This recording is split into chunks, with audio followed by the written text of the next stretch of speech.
Hello friends, आज जागतिक महिला दिन आणि या निमित्तानं आज सगळीकडं महिला दिन साजरा होतो.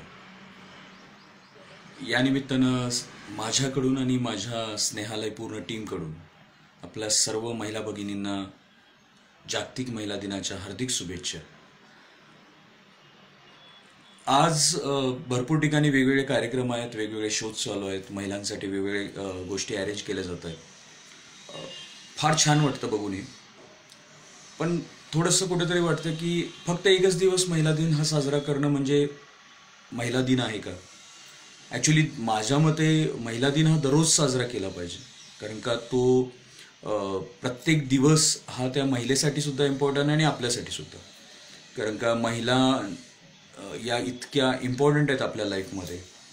त्या आईच्या रोलमध्ये आहेत, बहिणीच्या रोलमध्ये आहेत, मैत्रिणीच्या रोलमध्ये आहेत, बायकोच्या रोलमध्ये असतात.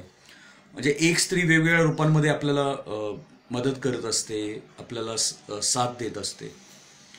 आणि खरंच महिला दिन हा एक दिवस न साजरा करता माझ्या मते आपण प्रत्येक दिवशी साजरा केला पाहिजे. आणि महिला दिन हा फक्त एक असा नको की त्या दिवशीच फक्त तिचा सत्कार, त्या दिवशीच तिचा सन्मान. उलट आपण दररोज तिचा सत्कार, दररोज सन्मान केला पाहिजे.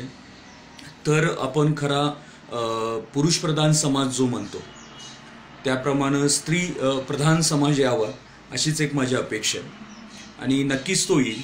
तर 50% आरक्षण जरी महिलांना मिळालं असलं तरी फक्त नाममात्रच आहे माझ्या दृष्टीने ते अजून. कारण अजूनसुद्धा मी बघितलं की ज्यावेळी इलेक्शन्स होतात, महिला निवडून येतात आणि त्याच्यानंतर ज्यावेळी ती महिला तिथं ॲज अ चेअरपर्सन म्हणून बसते, त्यावेळी अजूनसुद्धा तिच्या शेजारची खुर्ची तिचा नवरा घेतो आणि तो डिसिजन्स देतो, मग ती फॉलो करते. असे काय सगळ्या महिला तशाच वागतात असं नाही आहे, बट बऱ्यापैकी अजून ही कन्सेप्ट सुरू आहे. मला असं पर्सनली वाटतं की महिला 50% आरक्षणपेक्षा त्यांना आपण किती आदर, किती रिस्पेक्ट देतो, त्यांच्या प्रत्येक निर्णयाचं स्वागत आपण किती करतो यावरती डिपेंड आहे. आणि एवढीच अपेक्षा करतो की दररोज महिला दिन साजरा होईल, दररोज महिलांना सन्मान मिळेल.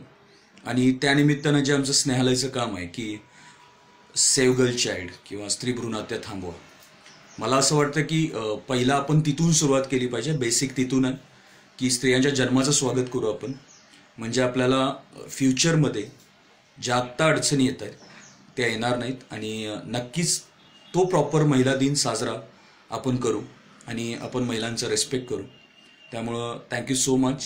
आणि पुन्हा एकदा आपल्या सर्व महिला भगिनींना माझ्याकडून आणि माझ्या स्नेहालय फाउंडेशनकडून, सर्व टीमकडून महिला दिनाच्या हार्दिक शुभेच्छा. Happy women's day. Take care.